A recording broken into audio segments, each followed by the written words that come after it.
दोस्तों, मेरा नाम श्याम है। सुबह का वक्त था। मैं ऑफिस के लिए लेट हो रहा था। अक्सर मैं सुबह जल्दी तैयार हो जाता हूँ, लेकिन कल शाम ऑफिस का बहुत काम था, इसलिए देर रात जागना पड़ा। जागने की वजह से सुबह लेट उठा, इसलिए ऑफिस जाने में देरी होने लगी। मैंने बाथरूम में घुसते हुए पत्नी को आवाज़ लगाई कि वह मेरे कपड़े तैयार रखे। मैंने बाथरूम में ज़्यादा समय नहीं लगाया और जल्दी से नहाने के बाद बाहर आ गया। मैंने अपने बिस्तर पर देखा तो वहाँ कपड़े नहीं थे। मैंने गुस्से के स्वर में फिर से पत्नी को आवाज़ लगाई।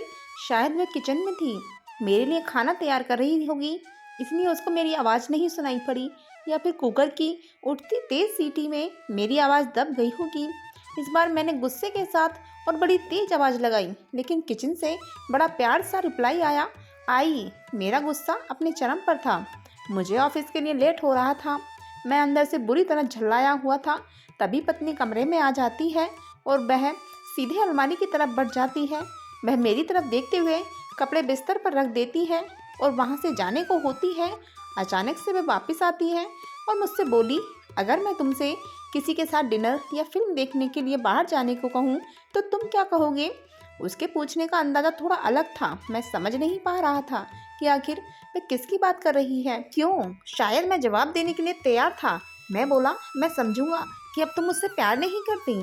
शायद उसने गुस्से अथवा प्यार में मेरी तरफ देखा, लेकिन फिर अगले ही पल अपने होठों पर हल्की सी आती हुई मुस्कान को दबाते हुए बोली, मैं आपसे प्यार करती हूँ, लेकिन यह औरत भी आपसे बेपनाह प्यार करती है, शायद मुझसे भी ज़्यादा, और आपके साथ कुछ समय बिताना चाहती है। मुझे पत्नी के मुंह से इस सवाल की उम्मीद नहीं थी। मेरे मन में एक सेकंड में हजारों सवाल ऊपर नीचे होने लगे। आखिर किस औरत की बात कर रही है और किससे मिलवाना चाहती है? मेरे हजारों सवालों के साथ मेरा मन मुझे घेर रहा था। आखिर मैंने पूछ ही लिया कि किसकी बात कर रही हो। पत्नी ने बिना कुछ बोले एक तस्वीर की तरफ इशारा कर दिया। वह तस्वीर मेरी माँ की थी, जो मुझसे दूर रहती थी, जिसे मैं कई महीनों से नहीं मिल रहा था।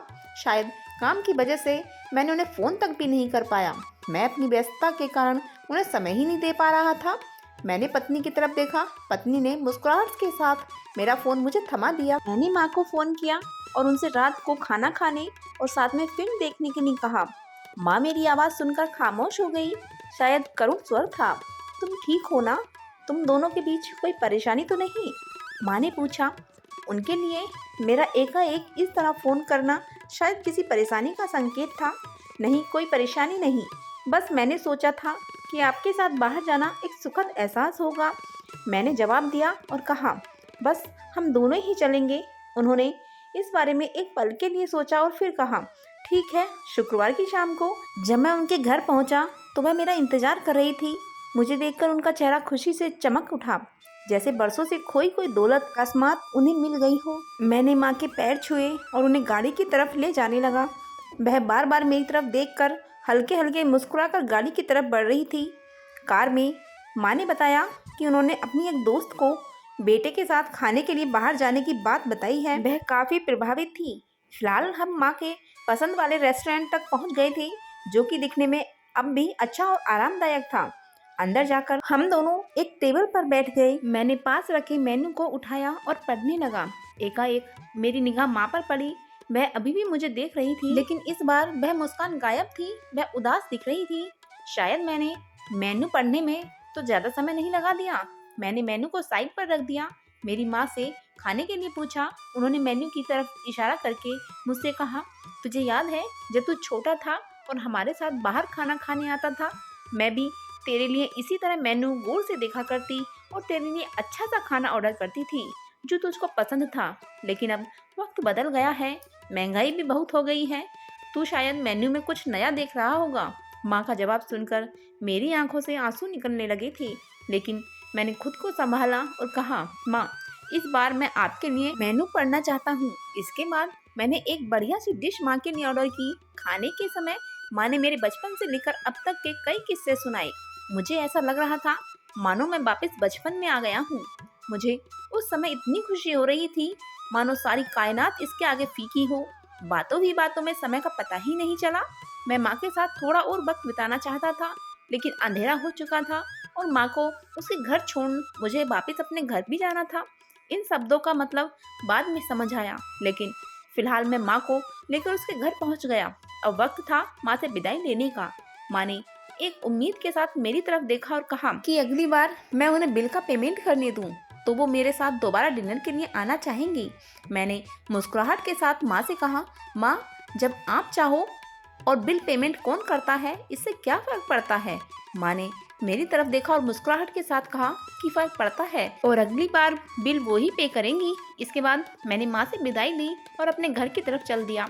घर पहुंचकर देखा तो पत्नी मेरा इंतजार कर रही थी। उसने पूछा, कैसा रहा आज का दिन। मैंने जवाब दिया, बहुत बढ़िया, जैसा सोचा था उससे कहीं ज्यादा बढ़िया रहा। इससे कुछ दिनों बाद अचानक मुझे माँ के देहांत की सूचना मिली। उन्हें दिल का दौरा पड़ा था।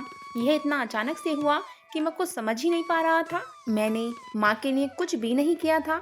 मैं वापस उनके साथ समय बिताना चाहता था, लेकिन अफसोस अपने व्यस्त समय की वजह से मैं माँ के लिए समय ही नहीं निकाल पाया। लेकिन अब पछताए, होता क्या, जब माँ थी तब समय नहीं, और अब जब माँ नहीं तो पछतावा और अफसोस। माँ की मौत के बाद मुझे एक लिफाफा मिला।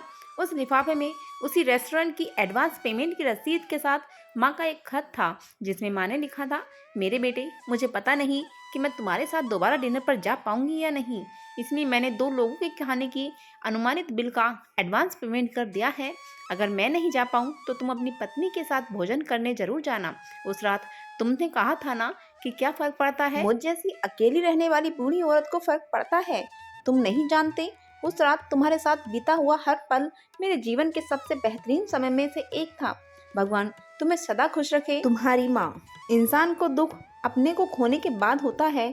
अगर समय रहते एहसास हो जाए तो जीवन में छोटी छोटी बातों से भी परिवार में खुशियाँ बांटी जा सकती हैं, और माता पिता तो जीवन की सबसे अनमोल धरोहर हैं। आपको यह कहानी कैसी लगी हमें कमेंट्स बॉक्स में ज़रूर बताइएगा। धन्यवाद।